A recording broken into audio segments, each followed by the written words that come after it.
Bismillahirrahmanirrahim. Assalamualaikum warahmatullahi wabarakatuh. Alhamdulillah, wassalatu wassalamu ala rasulillah wa ala alihi wa sahbihi wa wala. La hawla wa la quwwata illa billah. Allahumma faqihna fid din wa alimna ta'wil amma ba'd. Ibu-ibu sekalian rahimakumullah, di antara makhluk Allah yang paling sulit untuk dipahami, paling tidak mudah untuk dimengerti itu adalah manusia. Maka sampai ada ungkapan yang masyhur, yang populer, man arafa nafsahu faqad arafa rabbahu. Barang siapa yang dapat memahami dirinya, maka dia akan dapat memahami Tuhannya. Nah, dalam kesempatan ini kita tidak ingin membahas semua aspek manusia karena itu memang tidak mungkin, tapi sekelumit penjelasan Al-Quran tentang sifat-sifat negatif manusia. Seperti kita ketahui bahwa manusia itu di samping makhluk yang memiliki hal-hal yang positif, manusia juga memiliki potensi sifat negatif. Nah, kita ingin merenungkan ayat-ayat ini yang tujuannya nantinya kita dapat hindari, sehingga kita dapat memilih hal yang positif dan menjauhkan hal yang negatif. Apa saja sifat negatif yang melekat pada manusia itu? Yang pertama disebut di Al-Quran, tepatnya surah 96, pada ayat yang ke-6, kalla innal insana layatagha. Sungguh manusia itu suka bersikap melampaui batas. Nah, kenapa melampaui batas? Ar-ra'ahu istaghna.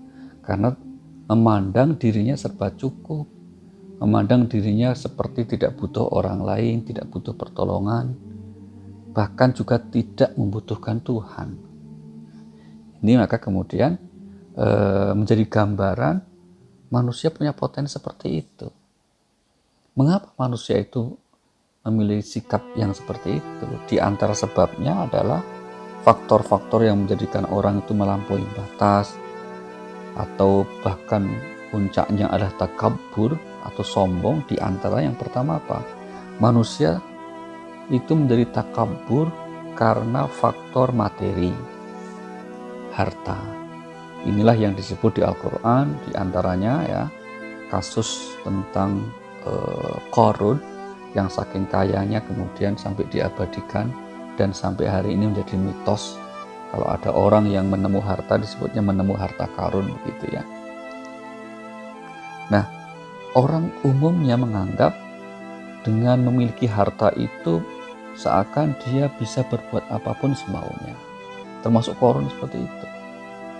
Maka kalau ada orang yang diberi anugerah kekayaan, tapi semakin jauh dari Tuhan, itu sebetulnya adalah bentuk istidraj.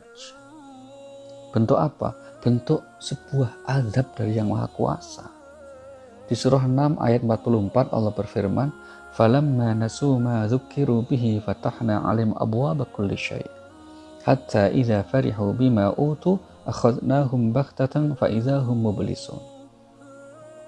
Tatkala mereka manusia itu melupakan peringatan Allah, ya, melupakan ajaran-ajaran dari Allah Subhanahu wa taala, maka kami bukakan segala pintu-pintu kesenangan. Nah, jadi dari ayat ini kalau kita sering mendapati misalnya saudara kita atau orang-orang dekat yang kita kenal semakin kaya kok semakin jauh dari Tuhan, semakin jauh dari kebaikan, itu hati-hati. Itu adalah istidraj. Maka sikap kita seharusnya bagaimana? Seharusnya seperti yang diajarkan oleh Al-Quran melalui Nabi Sulaiman AS dengan menyatakan apa? Hadza min fadli Rabbi. Ini semua adalah karunia dari Tuhanku. Ya. Jadi apa yang kita peroleh, jangan pernah menganggap bahwa itu adalah semata-mata hasil jerih payah kita, semata-mata hasil kerja keras kita. Tidak. Di surah 27 ayat 40 itu Nabi Sulaiman mengatakan apa? Atas segala fasilitas, segala anugerah yang beliau terima, kerajaan yang luar biasa, ilmu yang luar biasa. Apa kata beliau? Hadza min fadli Rabbi. Ini semua adalah karunia dari Tuhanku. Dia berluani untuk menguji aku. Aashkuru am akfur. Apakah aku menjadi bersyukur atau sebaliknya menjadi ingkar? Maka yang pertama, agar kita tidak termasuk golongan yang melampaui batas. Ketika kita diberi kelebihan oleh Allah, hendaklah kita menyadari itu semua dari Allah Subhanahu wa taala, dan sedapat mungkin kita gunakan, tasarrufkan, belanjakan yang sesuai dengan tuntunan Allah Subhanahu wa taala. Karena apa? Ingat di surah nomor 16 ayat 96 Allah berfirman, "Ma 'indakum yanfad wa ma 'indallahi baq." Yang di sisimu pada akhirnya akan kamu tinggal, yang di sisi Allah akan kekal. Yang di sisi Allah itu apa? Di antaranya adalah amal-amal solih yang kita kerjakan.